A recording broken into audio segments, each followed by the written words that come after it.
The content in TOGAF can be seen as a body of knowledge covering good practice in enterprise architecture.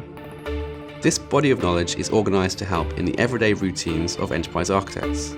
Before an enterprise uses TOGAF, the various stakeholders need to be sure that it's going to make a difference and be of benefit. Part 1 of the TOGAF documentation provides an overview of the core concepts and explains their benefits. After that, it helps to think of the TOGAF body of knowledge as covering 3 areas. TOGAF describes a discipline, a way of thinking about the structure of an enterprise in a disciplined way. TOGAF outlines a process for architecting an enterprise, and TOGAF describes the set of work products that describe the structure of an enterprise. With the appropriate level of EA capability in place, the EA team can follow a defined process or method. This is described in Part 2, the Architecture Development Method, or ADM. An effective method may need to be tailored to your needs, and TOGAF provides guidelines to this in Part 3, along with supportive techniques.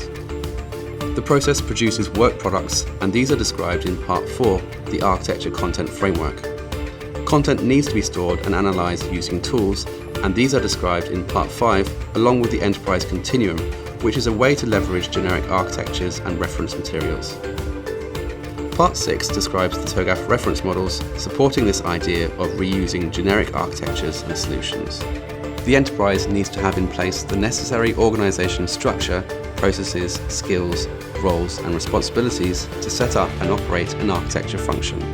This is Part 7 in TOGAF, the Architecture Capability Framework, which is about the discipline of EA.